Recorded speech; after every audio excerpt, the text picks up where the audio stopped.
Do women feel safe on our streets?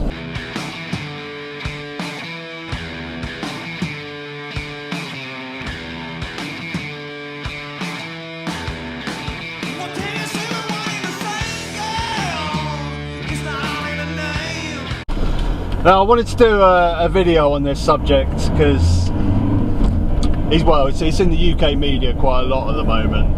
Anyone that's listening from outside of the UK might not be familiar with it, but recently in the last weeks there was a young girl by the name of Sarah Everard who got kidnapped and murdered walking home, apparently only about a 15-minute walk home in South London. And I wanted to do a video about it, but it's kind of hard because all you can really do is point out the problems. It's very, very hard to actually come up with any solutions. But the main question I want to pose really is why women aren't safe on our streets. Why do they not feel safe getting public transport late night buses? Why effectively do they feel like they have a curfew as soon as it gets dark? You know, and in the winter time that can be as early as 4:30 in the afternoon. So really, why do women not have the same freedoms that men do? That's what it comes down to, really. We know what the problem is. What are the solutions? And I think definitely for a start, men need to actually better understand this, because a lot of men don't really think about that.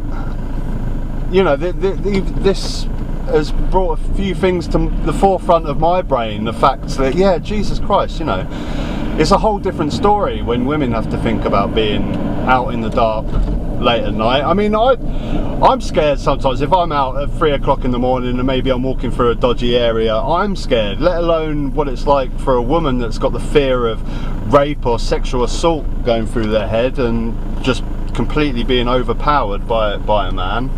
I don't think men think about this stuff enough. So, I mean, definitely getting the word out more to men.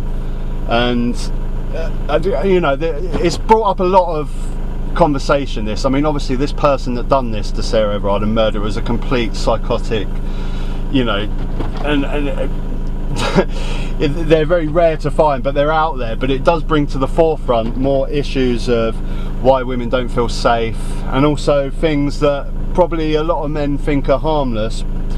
Wolf whistling, you know, I drive a van. I know a lot of blokes that wolf whistle at girls outside the van and stuff. I don't think they really know what they're doing. Or maybe they do. There probably is a lot of guys out there that are just complete arseholes and hate women.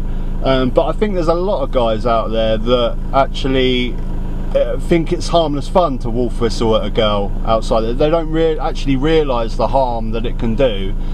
And maybe if they did know that, they wouldn't do it. You know, these are all little things that just build up to women being more afraid of men.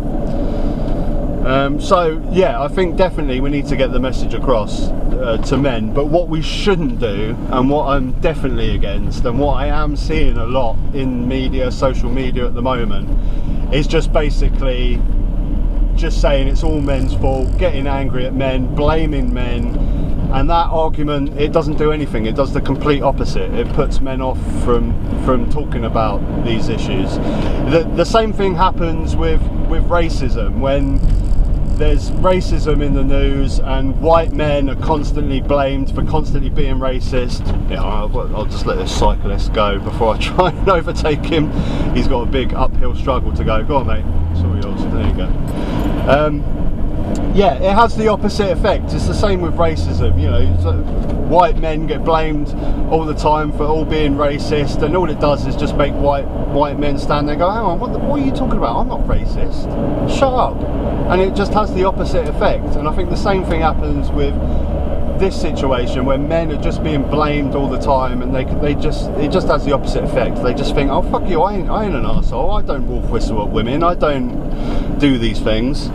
So just purely blaming men and getting angry at men in these is not the right thing to do. We need to talk about this and just try and, you know, have a discussion and get men to realise that you know, women have this problem when they're out and about. Get them to think about things like, if you're walking home late at night and you see a woman on their own in front of you, just know that she's probably absolutely scared shitless that you're going to come and attack her. Try your best, cross the road, you know, take a few steps back. All these things, just be conscious of these things, I think can help. As a society as a whole, we're moving on. You know, you think about these issues in the 60s and stuff like that, you know, we're a million years away from that. But we've still got a long way to go. And as for the Sarah Everard case, you know, it's absolutely tragic. But in general, I really don't have an answer to how you solve those sort of problems. I mean, I think you're going to have sick individuals that will do things like this throughout all of history. You know, you can go through the same old arguments, the age-old arguments that there should be more police on the street. You know, I'm not saying it's a bad argument. More CCTV. Do we end up being like China, where we've just got CCTV at every single inch of our streets? Maybe so. Maybe if you know, you can take that argument. If you're not doing anything wrong, why should you worry? But you know, who's that CCTV in the hands of? That's a complete other issue completely. But as of anything at the moment that ends up during COVID times and people are protesting and things like that, there always seems to be causing trouble. So the big thing now in the news is there was a vigil in Clapham a couple of days ago. So hundreds, I guess thousands of females come to show their respects, put flowers down, and of course we're in a national COVID lockdown in Britain. So what did the police do? They broke it up, and it's kind of hard to really get to the truth of this story because there's not really much footage. You can just see a bit of footage of some tussles and stuff like that, and some people being arrested. But I mean, it's so hard. It's so hard because so the big thing now is the police brutality thing, which is exactly the same thing that happened in the Black Lives Matter protests last year. So we're getting heavy-handed reports of police brutality against these females that just wanted to show their respect, and you know, it's hard. I can see it on both ends, but all I do know that is the absolute truth is that those police wouldn't have been heavy-handed if it wasn't for COVID. Now we're in a national lockdown. The police have to uphold the law, and they have to split up large groups that are meeting up. They have to. And you know, it's absolutely huge at the moment. The police brutality, what are they doing? And I think the police are just stuck between a rock and a hard place. What do? They're instructed by their bosses. They can't let people congregate in large groups, so they have to. And if people won't move, then they have to start arresting people. But I understand why these girls want to come out and show their respect for this awful attack that happened. You know, it's terrible, but I just can't be blaming the police. I don't know. I'd love to hear other opinions on this, but I just think that, like I say, they're stuck between a rock and a hard place, and I don't know where they go. But yeah, I'd love to have your views, but definitely the message needs to get across more about how women feel out in public late at night. You know, men need to start understanding this. Take care, guys. Thanks for listening. Bye bye.